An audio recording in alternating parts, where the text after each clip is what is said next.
नमस्कार, top 10 news में आपका स्वागत है। मैं हूं राम सकल यादव। आइए दिखाते हैं आपको आज की छोटी बड़ी खबरें। आजमगढ़ दीवानी न्यायालय अभिभाषक संघ के सभागार में संविधान दिवस के उपलक्ष्य में संविधान पखवाड़ा संगोष्ठी का आयोजन किया गया। कार्यक्रम में इलाहाबाद उच्च न्यायालय के न्यायमूर्ति पीके गिरी मुख्य अतिथि के रूप में शामिल हुए। अपने संबोधन में न्यायमूर्ति पीके गिरी ने कहा कि हमारा संविधान भारत की सदियों पुरानी सांस्कृतिक विरासत का दर्पण है। महान संविधान निर्माता ने हमारे पौराणिक धर्म ग्रंथों के उच्चतम आदर्शों को अपनाते हुए विश्व का सबसे सशक्त और श्रेष्ठ संविधान बनाया। उन्होंने कहा कि हमारे देश की समृद्ध सांस्कृतिक विरासत दुनिया को दिशा देने वाली है और वृद्ध माता पिता की सेवा, असहायों की सुरक्षा, न्याय, स्वतंत्रता, समानता और बंधुता का भाव हमारे धर्म ग्रंथों में जैसे वर्णित है, उसी मूल्य प्रणाली से हमारा संविधान आगे बढ़ता है। न्यायमूर्ति पीके गिरी के अनुसार संविधान केवल एक ग्रंथ नहीं बल्कि राष्ट्र की आत्मा है जो नागरिक के समग्र विकास का मार्ग प्रशस्त करता है। संगोष्ठी में अधिवक्ता परिषद के राष्ट्रीय उपाध्यक्ष सत्यप्रकाश राय, काशी प्रांत के उपाध्यक्ष विजय बहादुर सिंह, बार एसोसिएशन के अध्यक्ष वीरेंद्र यादव और मंत्री नीरज द्विवेदी सहित कई वक्ताओं ने संविधान की महत्ता और उनके मूल्यों पर अपने विचार व्यक्त किए।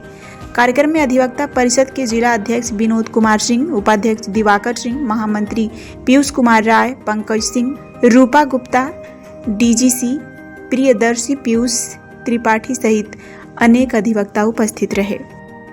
दिवस के अवसर पर न्यायमूर्ति और आप सब विशिष्ट अतिथि का क्या है? 26 नवंबर 1949 को ये संविधान अधिनियमित, आत्मार्पित और अंगीकृत किया गया संविधान सभा में।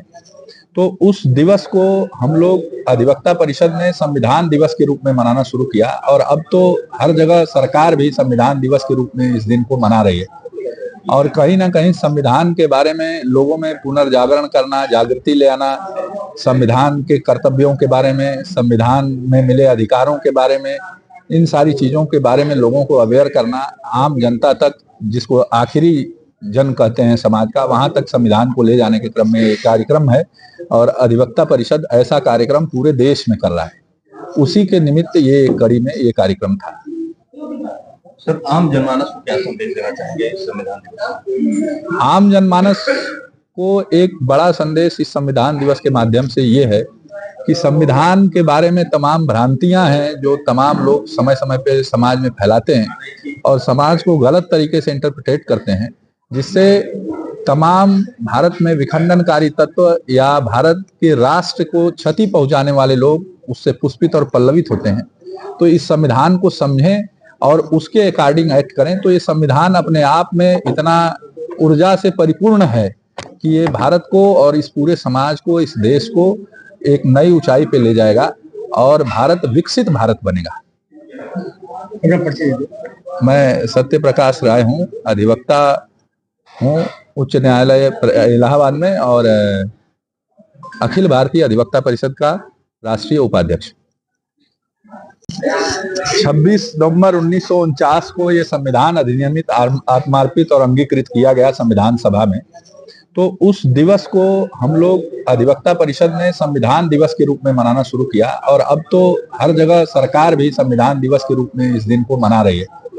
और कहीं ना कहीं संविधान के बारे में लोगों में पुनर्जागरण करना, जागृति ले आना, संविधान के कर्तव्यों के बारे में, संविधान में मिले अधिकारों के बारे में, इन सारी चीजों के बारे में लोगों को अवेयर करना, आम जनता तक, जिसको आखिरी जन कहते हैं समाज का, वहां तक संविधान को ले जाने के क्रम में एक कार्यक्रम है और अधिवक्ता परिषद ऐसा कार्यक्रम पूरे देश में कर रहा है। उसी के निमित्त ये कड़ी में ये कार्यक्रम था। सर, आम जनमानस को क्या संदेश देना चाहेंगे इस संविधान दिवस? आम जनमानस को एक बड़ा संदेश इस संविधान दिवस के माध्यम से ये है कि संविधान के बारे में तमाम भ्रांतियां हैं जो तमाम लोग समय समय पे समाज में फैलाते हैं और समाज को गलत तरीके से इंटरप्रिटेट करते हैं, जिससे तमाम भारत में विखंडनकारी तत्व या भारत के राष्ट्र को क्षति पहुंचाने वाले लोग उससे पुष्पित और पल्लवित होते हैं। तो इस संविधान को समझें और उसके अकॉर्डिंग एक्ट करें। तो ये संविधान अपने आप में इतना ऊर्जा से परिपूर्ण है कि ये भारत को और इस पूरे समाज को, इस देश को एक नई ऊंचाई पे ले जाएगा और भारत विकसित भारत बनेगा। कुछ लोग जब मैं जज बनने से पहले मैं भी यहाँ लौटता था और मैं आता था तो स्वर्गीय गणपत जैसी जी के साथ ही मैंने कुछ ट्रायल यहाँ सीखे। फिर इसके बाद मैंने यहाँ कुछ फाइनलाइजिंग किया और सबसे बड़ी चीज़ बिना मातृ शक्ति के कुछ हो नहीं सकता, तो माँ शक्ति को भी प्रणाम करता हूँ। साथियों, भावुक का भी क्षण है। इसी धरती से मैं आज नहीं भावुक हो रहा हूँ। सबसे बड़ी चीज यह है कि किस विषय पे हम बुलाए गए, संविधान दिवस पे।